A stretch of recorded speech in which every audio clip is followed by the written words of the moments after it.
Welcome to True Crime Garage. Wherever you are, whatever you are doing, thanks for listening. I'm your host, Nick, and with me, as always, is a man who says pre-gaming for St. Patrick's Day starts now. Here is the captain. It starts the day after St. Patrick's Day. It's good to be seen and good to see you. Thanks for listening. Thanks for telling a friend. Yes, on this cold day, we're very happy to be sipping on some Zoetic by the good folks over at Yellow Springs Brewery. This is an easy drinking craft beer. You get some of the hops, a little grassy but light. It's a beautiful golden amber color, ABV 5.2%, garage grade 4 out of 5 bottle caps.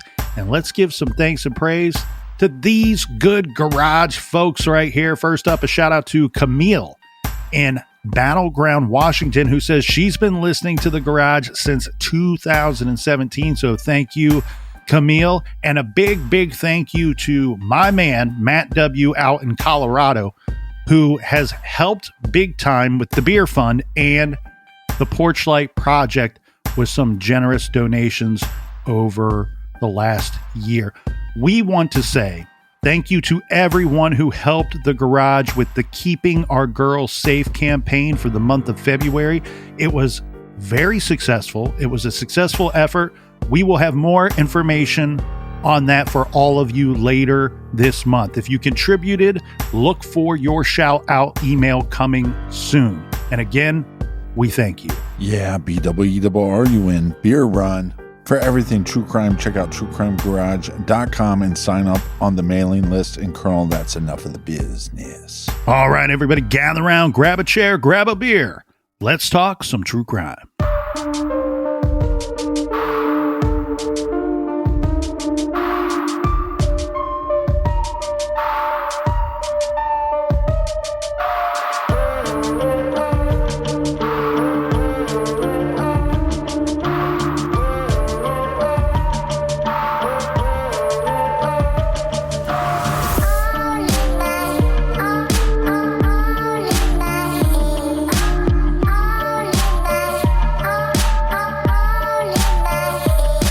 There's been a lot of developments here in the Asha Degree case. Unfortunately, now 25 years since this little girl has been missing from the greater Shelby, North Carolina area. She went missing Valentine's Day morning, 2000. A lot of the information that has been really strong that's coming out in the story is from the good folks at WBTV. And here is a story that they were running just days ago. Asha Degree update. Warrants reveal new details, including text messages in the case of a girl who went missing in 2000. Newly obtained search warrants have revealed additional details in the case of Asha Degree, who vanished 25 years ago at the age of 9. The latest documents obtained by WBTV suggest a possible connection between the disappearance of Asha, who went missing from her home, and a Cleveland County, North Carolina family. Not a person, not an individual, a family.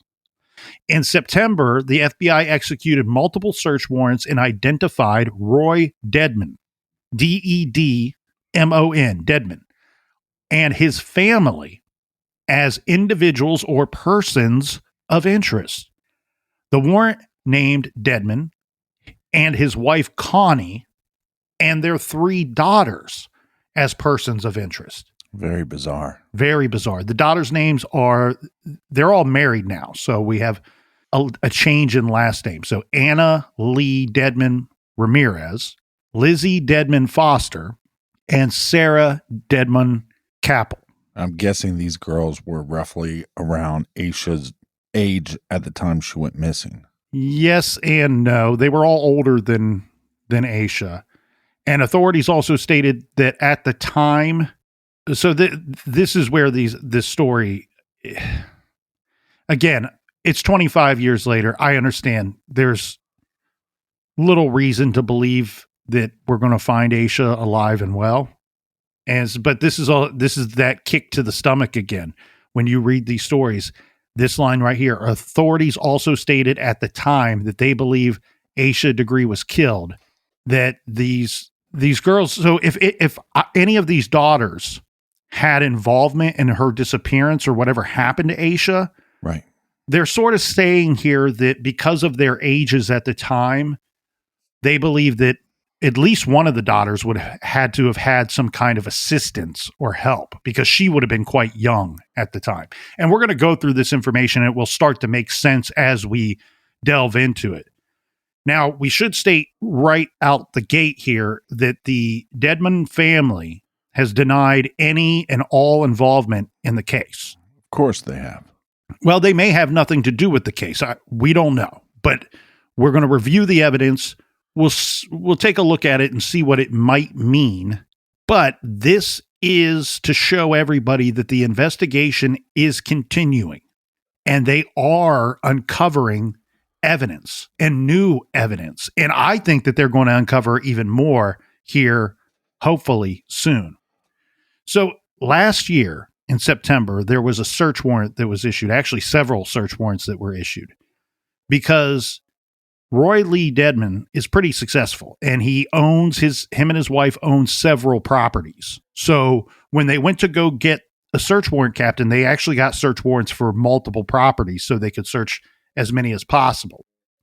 So these searches took place in September of last year.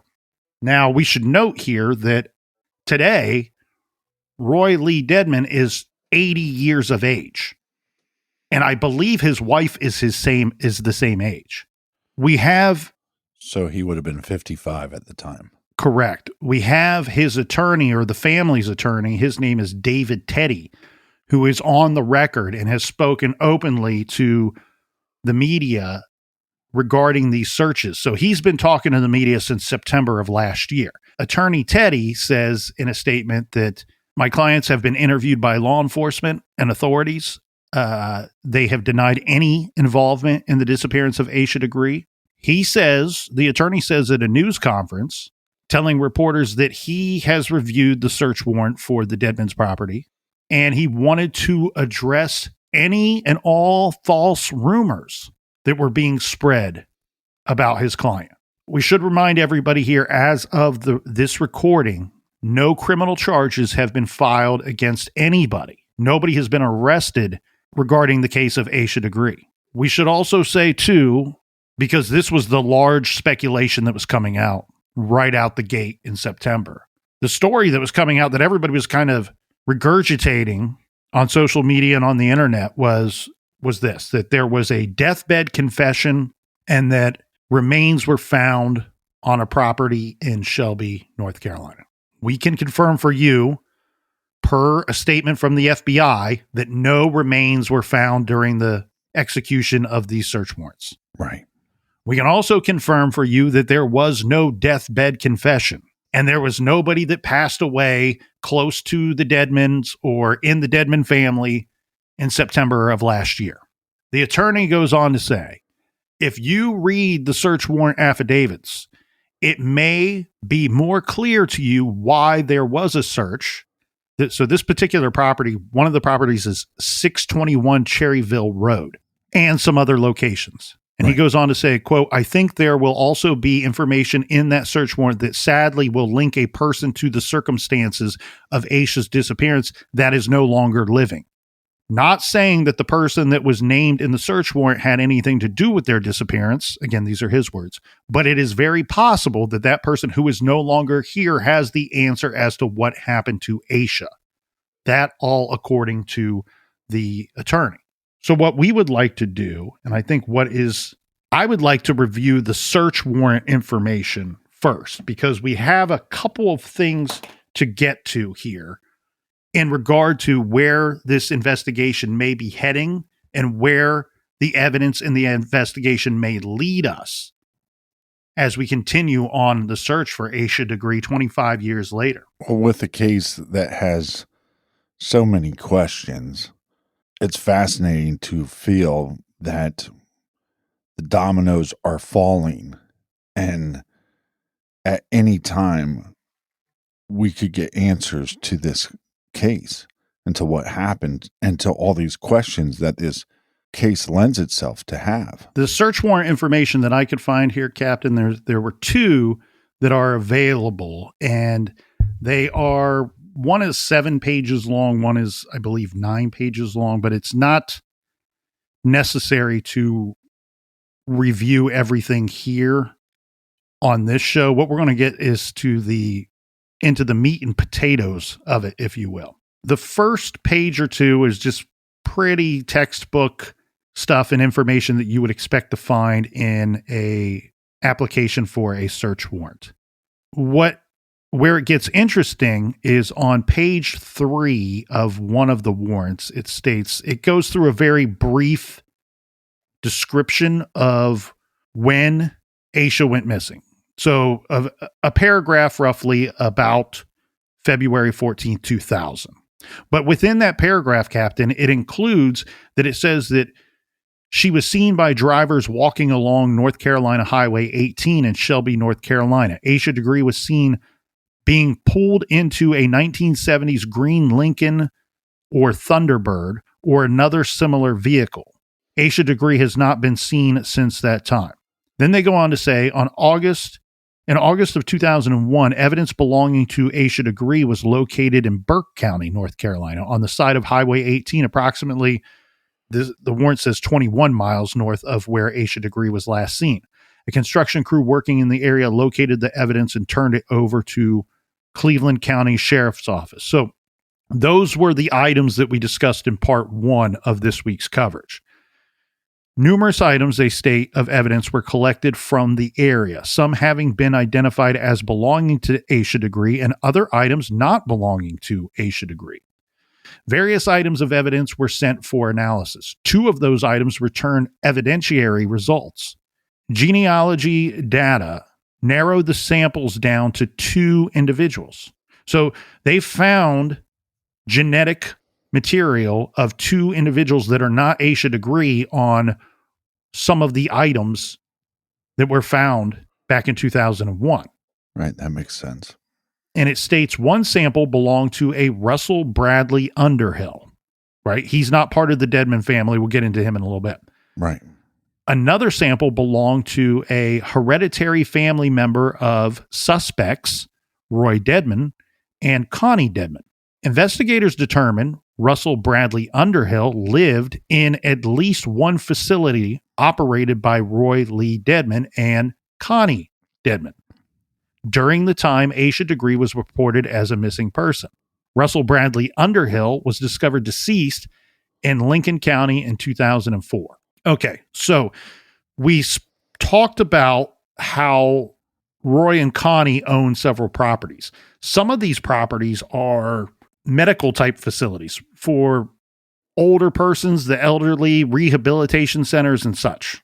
And when I see rehab, I don't think we're talking about drug or alcohol rehab. I think we're talking about physical rehabilitation. Therapy. Yeah. This Russell Bradley Underhill, that they found his DNA among the items that were in that double trash bag situation in the construction site. He lived, and this is the part that's a little hazy for me, but it sounds like he either lived on some of their more personal properties, like a renter situation, may have even lived there for free, but lived in a home or a property and or lived at one of these rehabilitation elderly. Yeah, I think that's the initial concern with this search warrant is when somebody owns multiple pieces of property, is the connection directly to them or just directly to somebody that occupies one of their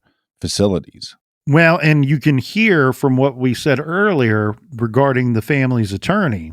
He is stating that the search warrants are not in regard to my client, but the search warrants were filed because of somebody who's no longer here, is what he says, somebody who is deceased. So the person he's referencing there clearly is this Russell Bradley Underhill. Right. He was discovered deceased in Lincoln County in 2004. He wasn't that old.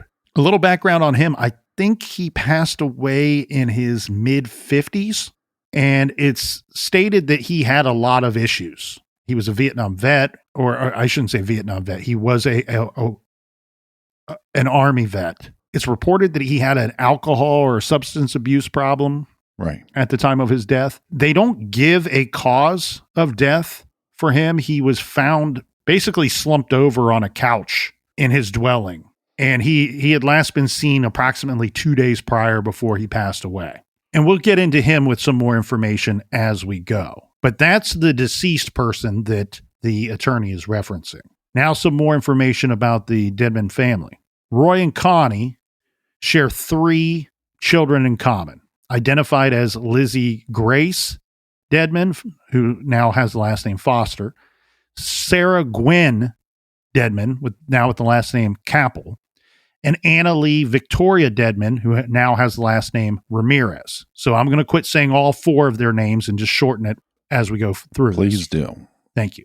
The oldest daughter is Lizzie Foster.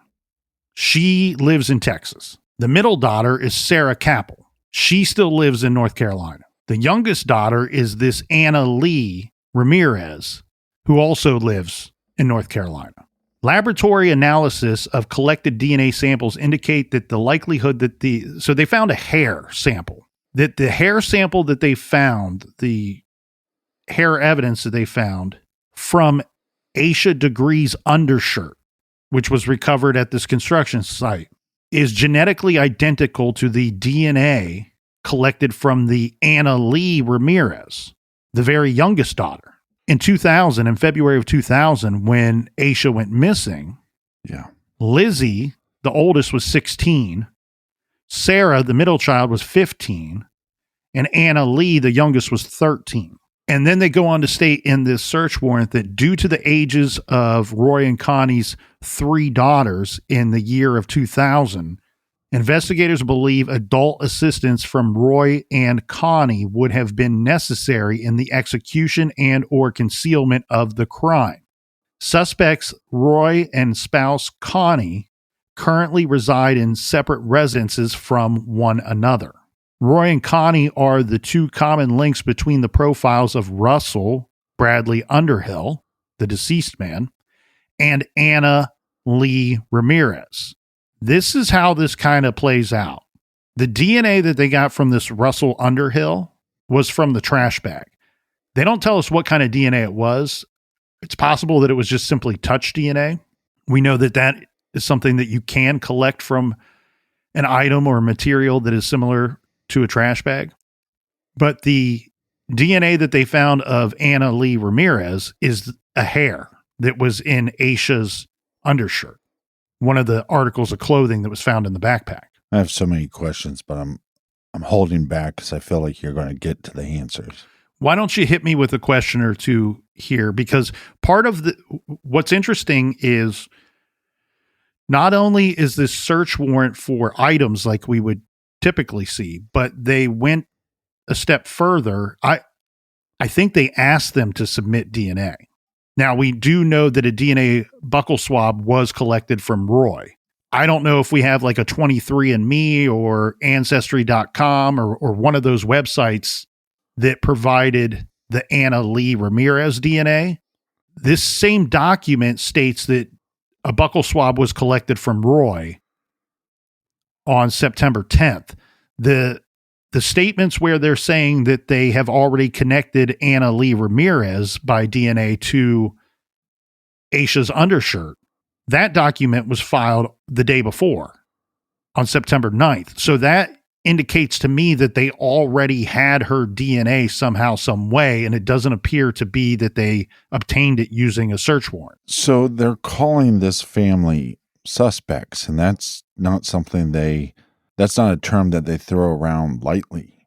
But these items are found with an individual that has passed away, because where my head initially goes is, okay, well, if this guy's DNA is there and we know that he's responsible for these items or these items being found in that location, and he's connected to those items, and then these other girls are connected to the items, are they involved somehow, or are they also possible victims of this individual? None of that is clear at this moment. And those are very good questions. Well, and the reason why I bring that up, as far as calling this family suspects, they don't throw around that term loosely because, so to me, that means it could mean a couple things. Are they throwing around that term to put pressure on the family to come forward with information that law enforcement believes they have?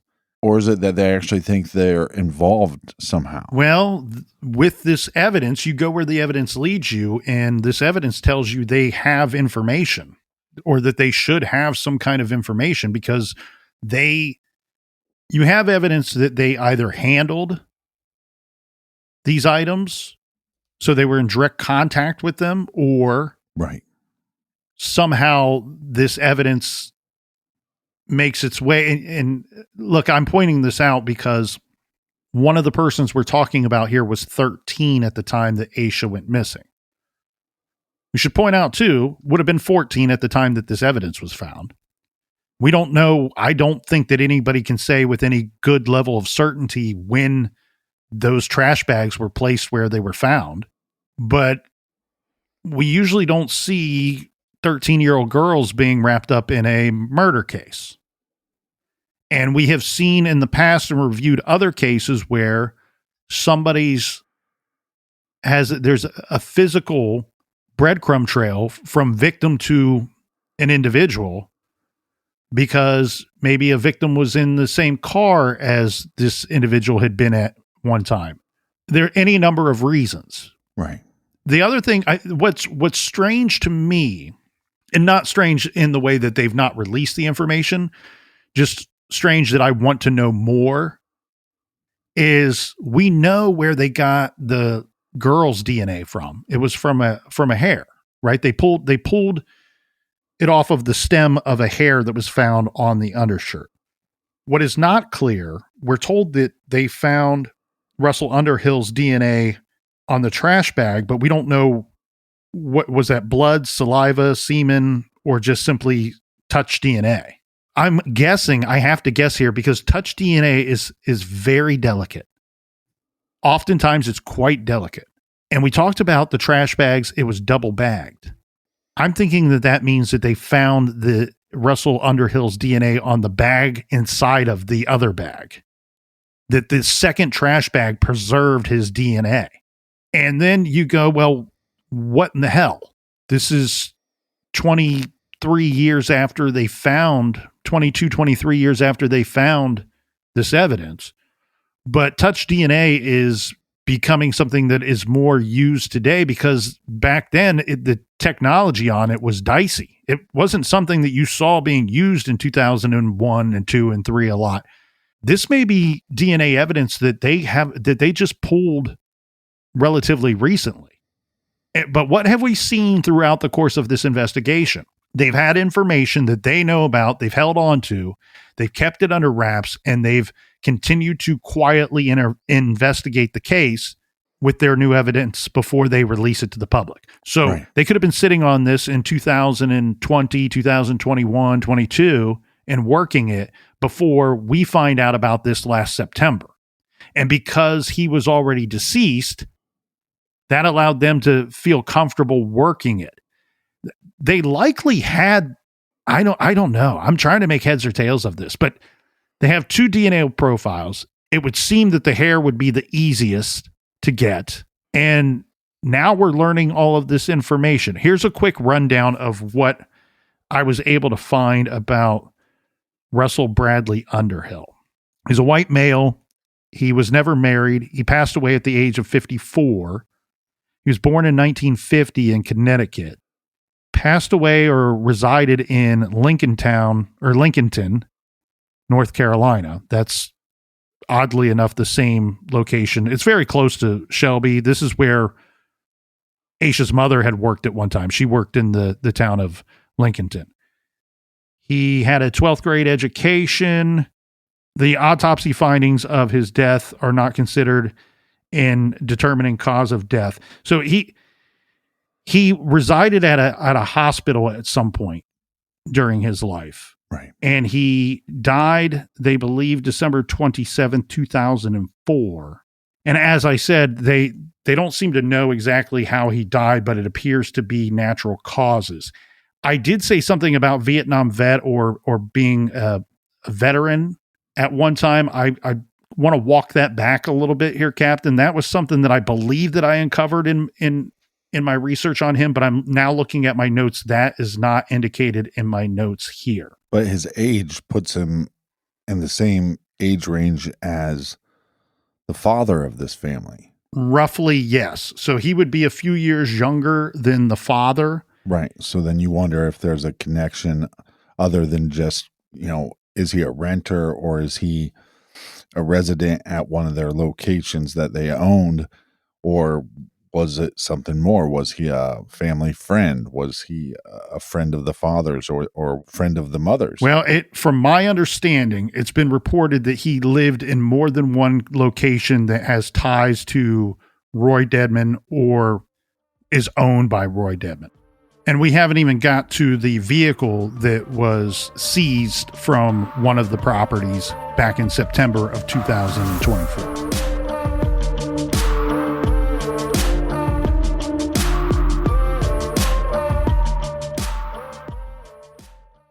I am very lucky. I love what I do for work. I love my work. If you own your own business, you want to hire employees who love what they do to boost the overall success of your business. But how do you find passionate employees who are a good fit for all of your roles? ZipRecruiter.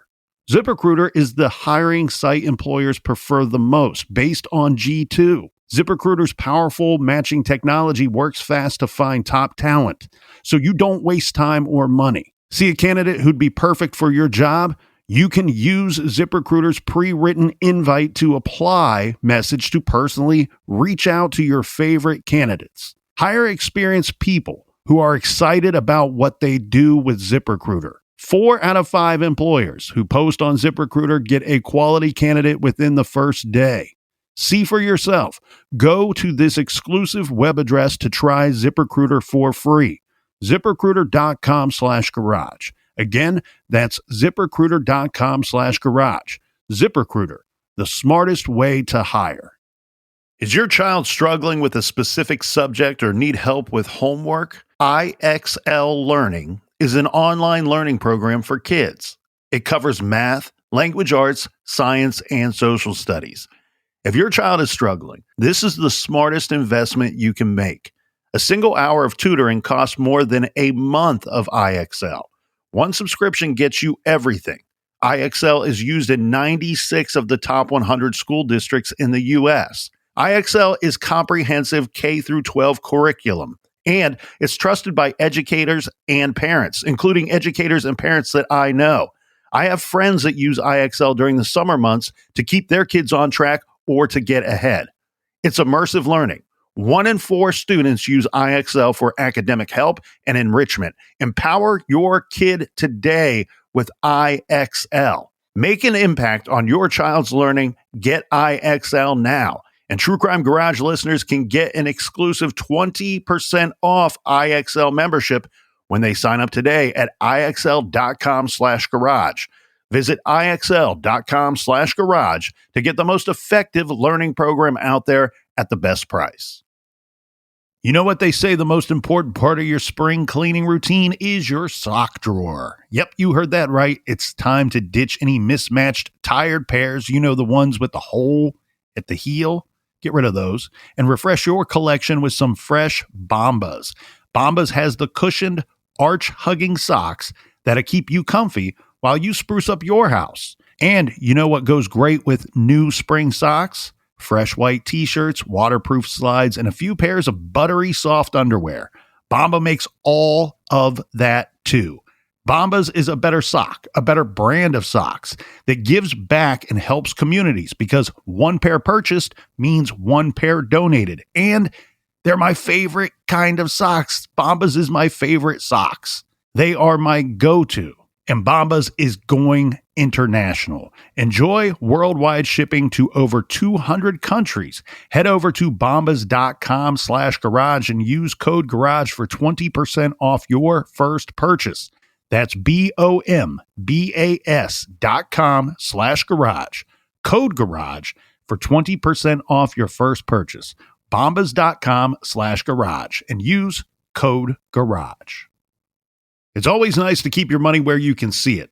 Unfortunately, traditional big wireless carriers also seem to like keeping your money. If you're tired of crazy high wireless bills, bogus fees, and free perks that actually cost more in the long run, switch to Mint Mobile. Mint Mobile offers premium plans starting at $15 per month with high-speed data and unlimited talk and text on the nation's largest 5G network. Plus, you can keep your phone and number along with all of your contacts. That's right. Keep your phone, keep your number, all your contacts, but save a whole bunch of money. It's a new year. Everybody's trying to figure out how to save money, and everybody has experienced paying way too much for phone service. Get premium service with Mint Mobile without the premium price. If you like your money, Mint Mobile is for you. Shop plans at mintmobile.com/TCG. That's mintmobile.com/TCG. Upfront payment of $45 for a 3-month 5 gigabyte plan required,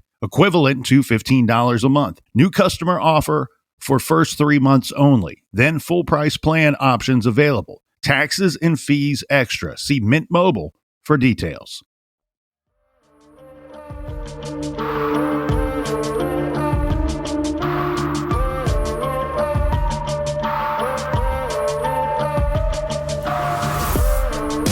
All right, we are back. Cheers, mates. Tall cans in the air. Party to the people in the back. Cheers to you, Colonel. Cheers to everybody out there. Sometimes when we're covering these cases, I have to remind myself our job is not to always give answers or give our opinion of what we think is happening. Sometimes it's just to pass on the information that we're learning to the public so that maybe the public can help law enforcement with this investigation. So we have, I believe, 2 more things to get to. We have another search warrant and we have some text messages. You want to start off with the next search warrant? Yeah. So, and we can skip a large part of the first portion of the second search warrant. Keep in mind, so we have multiple properties that are being searched, but this other search warrant contains some information that was not in the one that we previously discussed. And from my understanding, we're talking about another property here, 601 Cherryville Road. And from search warrant number 2, it states, this is page 11. On September 11, 2024, investigators approached 601 Cherryville Road and spoke to the current occupant, redacted. Something else, redacted. Has lived at the residence for approximately 5 years. He states there are 3 rooms locked with padlocks. So the reason why the occupant's name is redacted, it's because it's not any of the Deadmans. But this is a Deadman property. So this person is either leasing, renting, or staying there by permission from somebody in the Deadman family. The person that occupies this house says to law enforcement, there are 3 rooms locked with padlocks that have remained locked since he moved in. He moved in 5 years prior to this. He stated that Roy Deadman advised him that his personal property are in these 3 rooms and they're not to be opened. He's never opened them.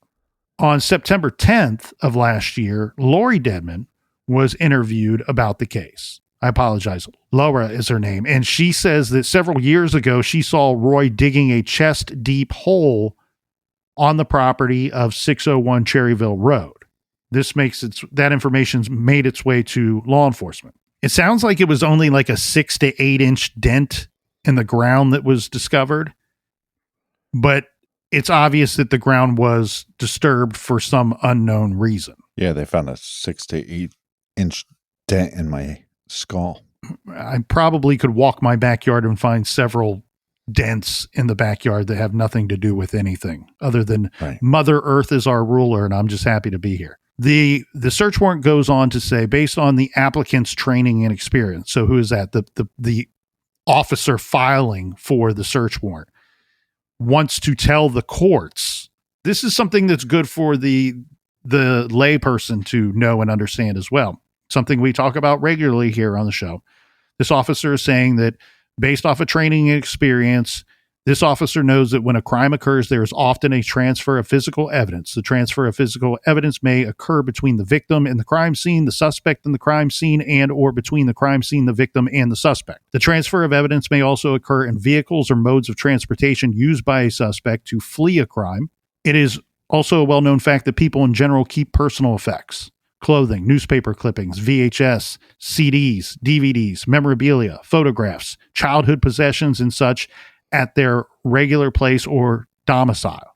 It is probable and likely that Sarah Dedman, now Sarah Capel, removed personal effects and or evidence pertaining to the investigation of Asha Degree's disappearance when she moved residences. It is possible and likely personal effects belonging to Asha Degree, along with other forensic and or trace evidence relevant to this investigation, will be located at the residence of 601 Cherryville Road. Based on the above mentioned facts, the applicant believes probable cause exists to search the property, vehicles, outbuildings, and such. Okay, so now we get a short list of what was removed from what items were seized. 2 silver disposable cameras, film, micro VHS tapes, an LG flip phone, a journal written by Lizzie, a journal written by Anna Lee, the 2 daughters, DSS complaint documents, transport logs. Here we go, Captain. This is the big one. Green and color AMC Rambler. Now, part of this document here following the green and color AMC Rambler is redacted. So we don't know what it says here. And I tell you what, if you gave me, it's the VIN number. I can tell you exactly. I could tell you the VIN number if I wanted to. It's the VIN number that's been redacted.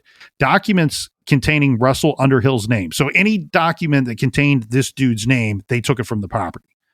They confiscated a black trash bag, Carhartt jeans, children's clothing, silver cell phone, and .22 caliber rifle. Now, none of these items really mean anything at all. None of them have Asha's name on them. They are collecting these items hoping that any of them may yield some evidence. But what we should point out is that green and color AMC Rambler is not unlike the vehicle that was described when we get that information coming out that she may have been pulled into a 1970s model green vehicle. Right. The vehicle that was towed away from the property last September has front end damage to the vehicle. What I could not see is, does it have rust around the wheel wells? Because that was something in that description when it first came out, that there was rust around one or more of the wheel wells of the vehicle that she was seen getting into or pulled into. Now, the problem with that is, it would be easy for one. I don't think that confirms anything, because it would be easy to believe that in the course of 24 years, that a car from the 1970s may rust in places that didn't have rust on the day that Asha Degree disappeared. Correct. But what happens here is, look, I wanted to make sure that I praised law enforcement on this case for good reason. Everything I see here, man, is that they are working this thing like crazy. They are working, and here's why. These text messages, you have to believe that they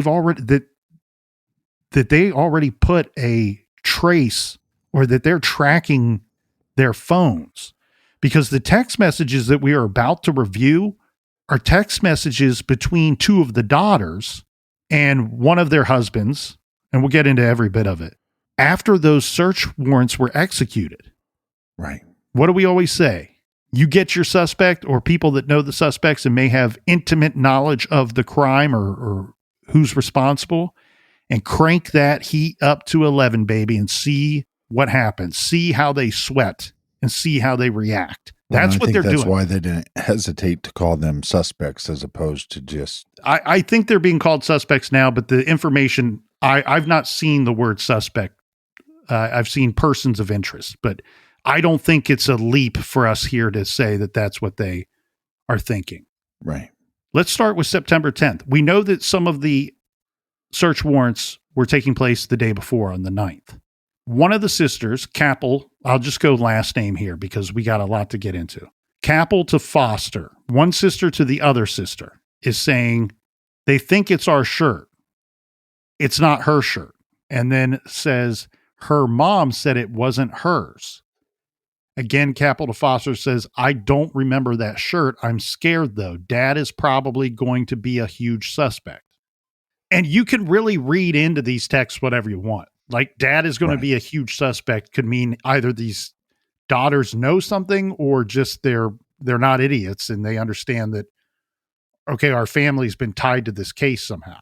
Again, this becomes very complex because they own these properties. And then did they ever take any of their items that they owned and donate to any of the people living in these facilities or renting from them? You have a property that you're renting from somebody, you know that this individual's down on their luck. They could use some shirts, some clothes. Hey, we'll take some items from our family, donate it to them. You got these. Here's a little girl's New Kids on the Block shirt to keep you warm at night. But we don't know, is it a little kid's shirt or is it an adult size shirt? That because sometimes people would buy bigger shirts, their kids would wear those shirts to bed.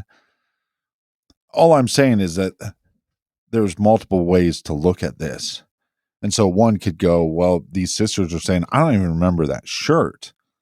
But somehow they're connecting this to us and they're connecting this to our family. So, well, guess what? Dad's going to be a suspect.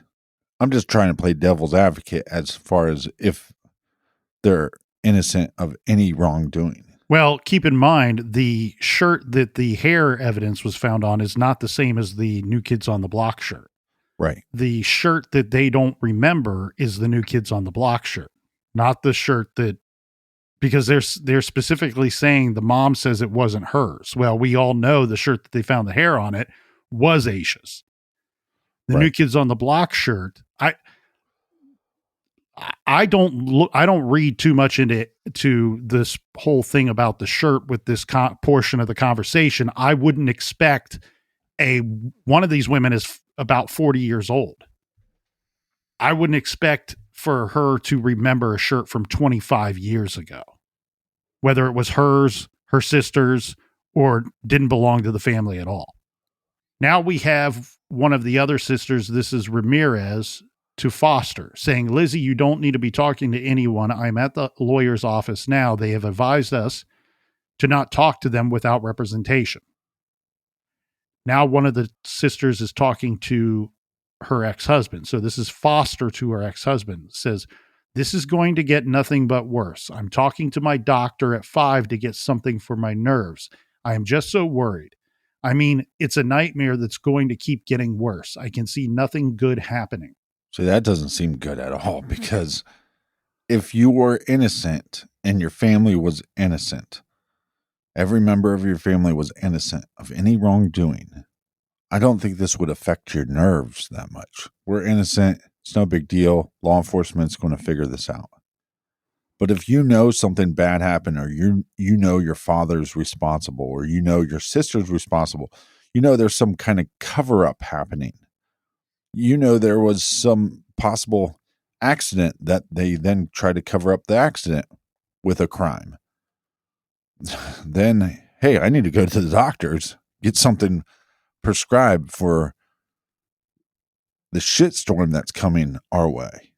Now, I want everybody to keep in mind that Foster, the last name Foster, belongs to the oldest of the 3 daughters. That will become important here very quickly.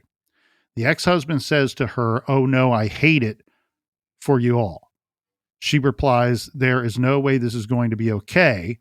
I talked to David Teddy. He's the attorney that we already mentioned in our coverage. She goes on to say, the theory is I did it. An accident covered it up. This is her now talking to one of the sisters, that the last bit that I just went through.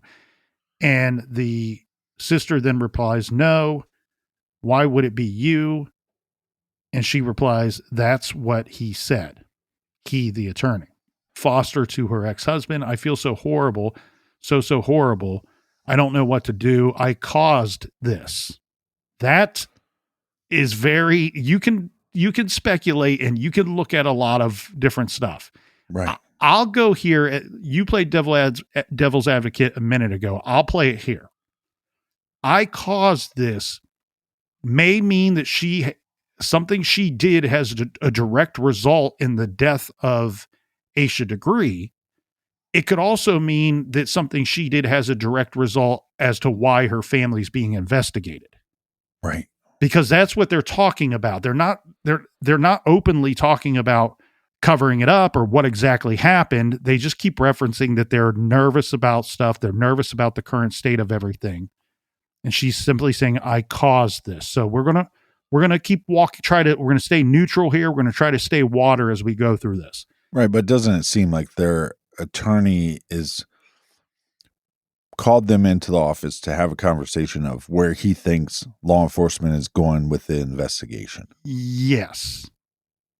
So let's give a little bit of background information for people who are not currently following the case.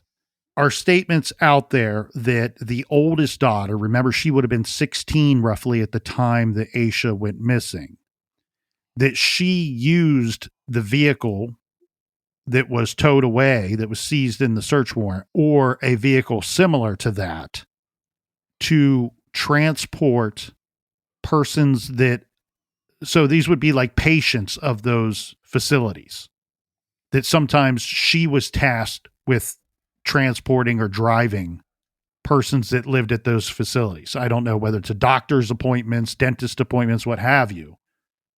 But those are the statements that are out there. In fact, the statement is that the oldest daughter was at one time not in charge of, but did have the duty of transporting patients in an unreliable vehicle, I believe is what the statement is. And while that doesn't give us a high level of clarity, it does seem to be a factual statement that's no longer a debate, that it's been proven that she, at some point when she was 16, 17 years of age, around the time that Asha went missing, that she did drive these patients around in an unreliable vehicle. I would venture off to say that a vehicle that is 20 to 30 years old might be referred to as an unreliable vehicle. Yeah. Especially one that's covered in rust. So there's a lot of, I'm going to skip, if anybody wants to find this, it is available to dig through. There's a lot of like, I feel bad, I feel horrible. I don't know that we need to just repeat all of that. I think what we need to do is find is there anything damning here? Yeah. I mean, we could spend days going through the text messages and then speculating for or against these suspects. But in their defense, there is some statements here where one sister's telling the other to just be compliant, right? Like, hey, they're doing an investigation. Just be compliant with their investigation. So that presents something in a slightly different light, because there's a lot of talk of, I'm nervous, I'm afraid, this is going to get worse, this is a disaster. But then there's this one sister, Capel, says to Foster, I think they're going to come at you again. You just go and be compliant. Yeah. Again, it's hard to know which way to speculate, but if their father is responsible for something and he's convinced their family to cover for him, at some point, does the family members that were covering for him just go, hey, look, this thing happened. It was bad. It's just time for us just to tell the truth, tell what we know, and the chips will fall the way they fall. But some of this conversation seems to be that this isn't the first time that there's been discussions within this family about this investigation, which is also very strange, right? Like, why are they so wrapped up in this investigation before the search warrants or before the scientific evidence? And I'm also speculating that at some point the lawyer, through his communications with law enforcement, is going, hey, well, maybe they are monitoring phone activity, text messages, any digital communication. So that needs to stop. So at some point these conversations might have stopped because they're tipped off to the fact that they might be monitoring everything that we do. Well, they know now. If they didn't know before, they certainly. Or if they don't know now, they. Yeah. If they have a computer, which I say this jokingly, but we know they confiscated a lot of computers. But well, they might not have a computer now. Yeah. Well, so what I'm referencing by saying that it seems like they've talked about this investigation prior is this right here. So we got Capel to Foster. Sister says, I think if they come at you again, you just go and be compliant. That's what I'm planning on doing. The reply to that is, I think so too. Honestly, I mean, I want to do what Dad says, but damn. The reply to that is, and maybe we should have let you do what you originally wanted to do. See, that's what I mean by they've talked about this investigation before. Right. The reply to that is, I don't know. I really don't know. The reply to I don't know is, right, you don't want something we do or say impact him, but we also can't be living like this either. I mean, I told him I'm not going to do that. And I guess we have to believe that they're talking about their father here. Right. Again, that makes me think that the father is saying, hey, guys, we got to be a united front. This is what we're going to do. And the sisters are going, we've done that. It hasn't worked. We got to just tell what we know. And if that affects our father, that affects our father. But the direction that he's given us and given our family, this is not healthy. This is not a good direction. If he is referencing the father, then this later statement from one sister to the other is, he was just like, I will call Teddy, again, that's the attorney, and we can go get a polygraph we can go get a polygraph with the honest people. I think what they're trying to say here is go get a polygraph and be honest with the people. Right. Sister to sister again, Capel to Foster says, I really just don't have it in me to go through what you have been through. The response is, it's been hell. Yeah. Reply, just hearing about your situation has made me a disaster. Hearing about it. And the sister replies, oh, I'm sorry. Capel to Foster, I just can't even imagine going through that. And the reply is, but you all have dealt with other stuff that I haven't. Yeah, I don't even know where to take that or where to speculate. Okay, so remember what I had said earlier when we talked about the sisters and their current living situations? The oldest one, Foster, who a lot of this conversation, she's in the middle of a lot of this conversation. She lives in Texas. So what I think that what she's referencing there of you all have been through a lot that I haven't had to deal with, saying I can't imagine going through that. I think what's going on here is that they've been investigating this family for some time prior to what the public has become aware of, that they've spoke to these individuals or wanted to speak with them and made it clear to the family that they want to talk to them.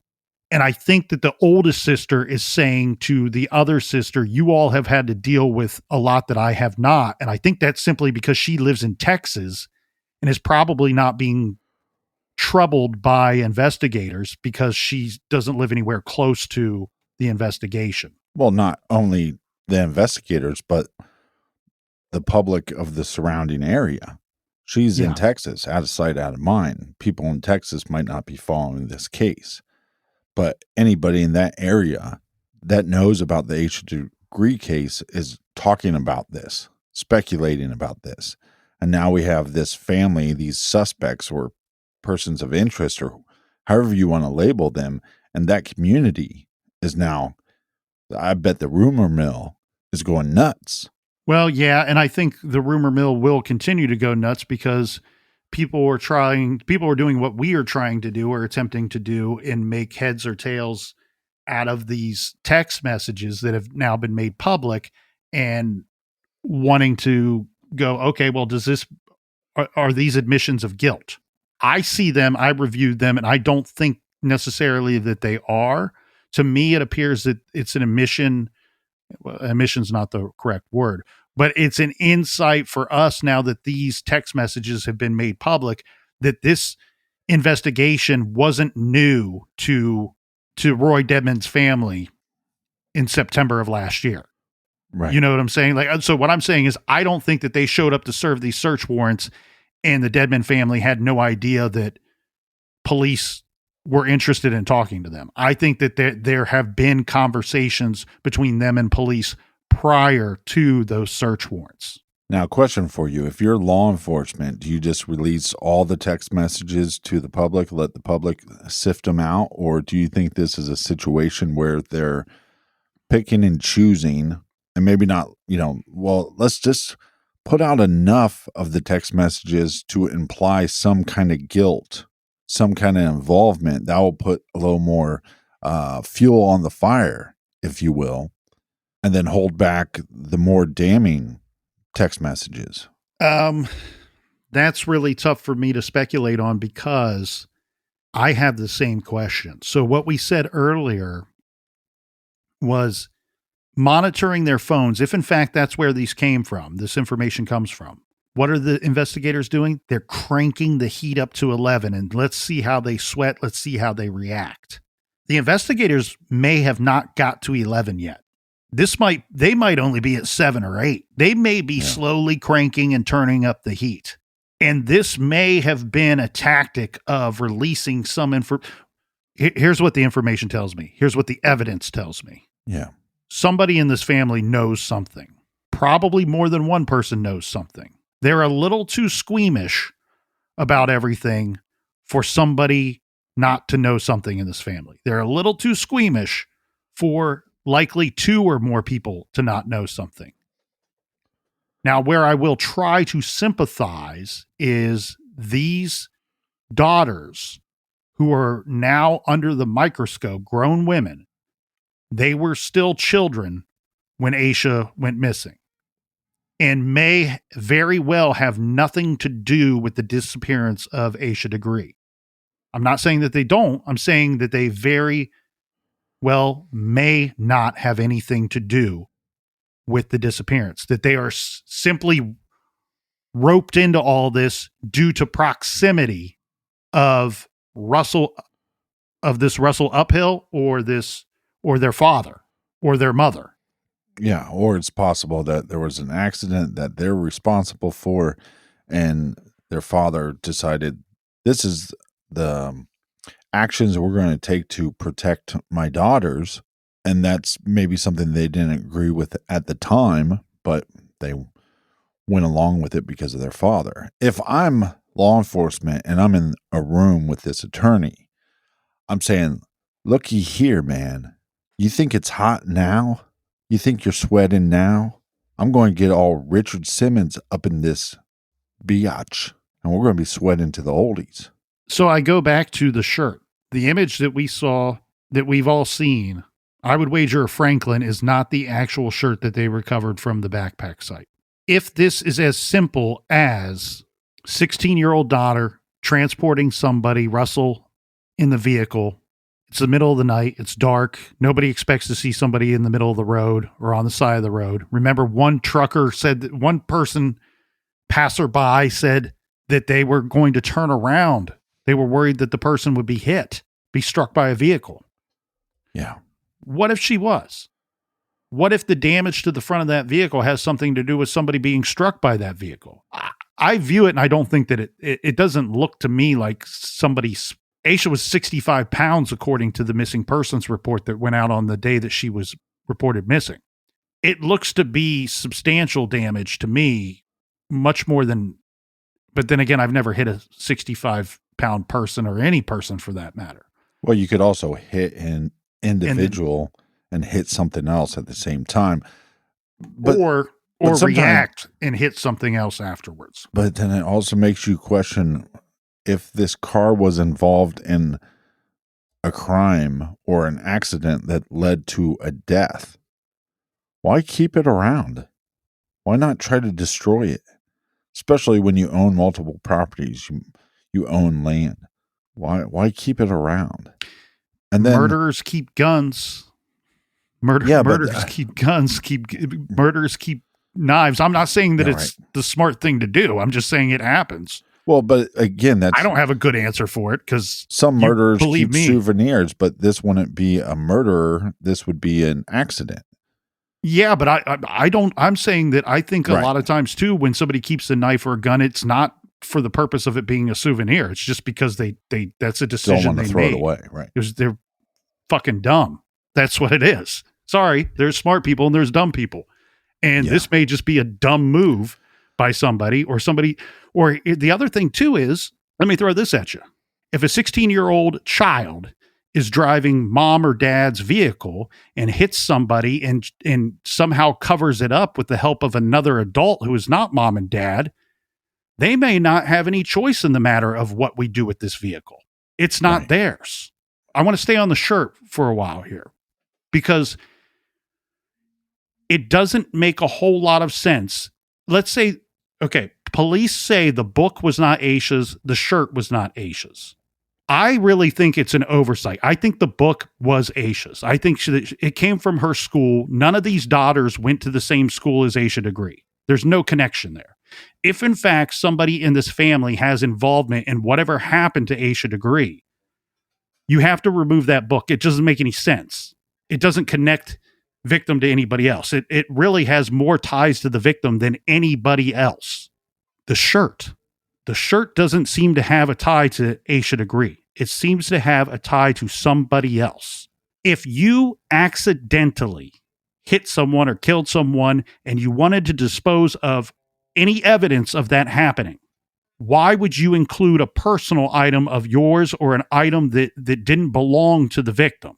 The only reason you would do that is that if the victim now has ties to that item, you now have to get rid of that item. Why would the victim have ties to that item? If you hit somebody with your car and then you pull them into your vehicle, whatever is in the vehicle, they may bleed on it. We've not seen pictures of that shirt. Does that shirt contain Asha Degree's blood? If I'm trying to get rid of something that's in my car, dispose of something, then I have to get rid of that shirt as well. Well, the eyewitness that claims that they saw Asha being pulled into a car, and like you said, that statement later changed from getting into a car to getting pulled into a car.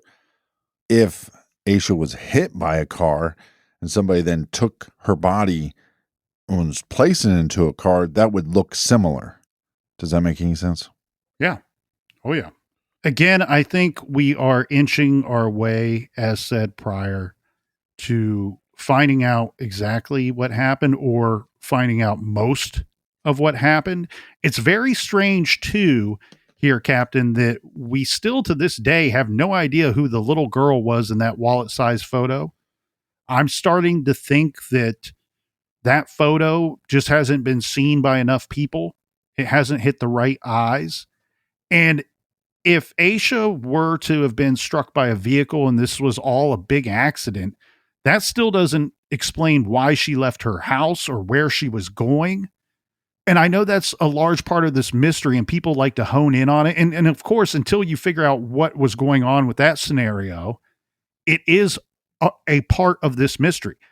I'm really starting to think that, Captain, that there's a chance that why her reasoning for leaving that night, wherever she was going or thought she was going, may have little to do with what happened to her in the end. I almost think that that's just a big chunk of this mystery that gets in the way of figuring out what happened to her.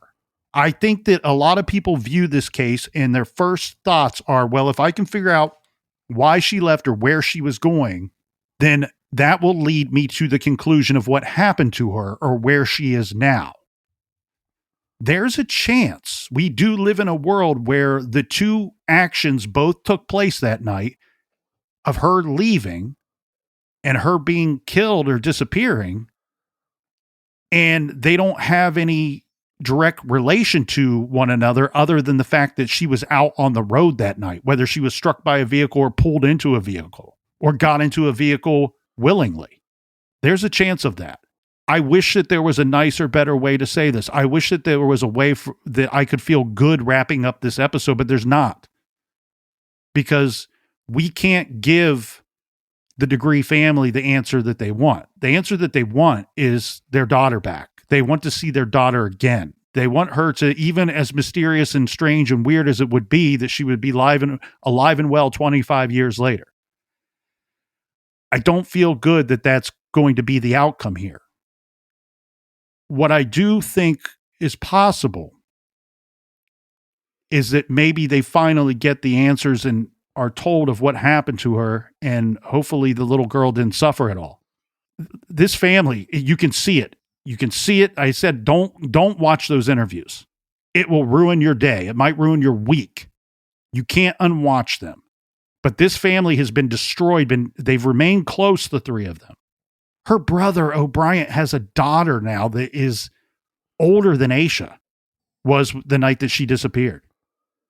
But this family has been pushed to the brink for 25 years. And I'm hoping and praying that they get some relief. Again, if you have any information at all about Asha Degree, about the vehicle that we talked about any of the items that were recovered from the construction site in 2001, please call the tip line 704-672-6100 or call the National Center for Missing and Exploited Children at 1-800-THE-LOST. You can also go to missingkids.org. Again, that's 1-800-THE-LOST or missingkids.org.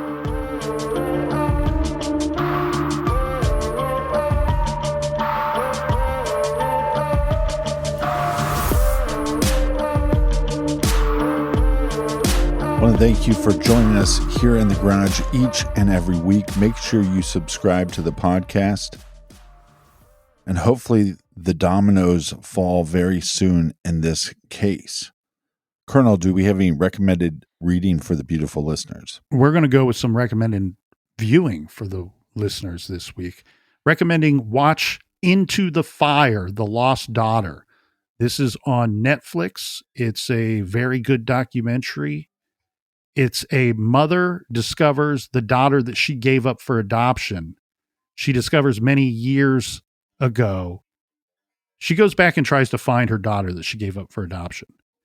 In the course of that search and the journey of that search, she discovers that her daughter went missing, disappeared many years prior.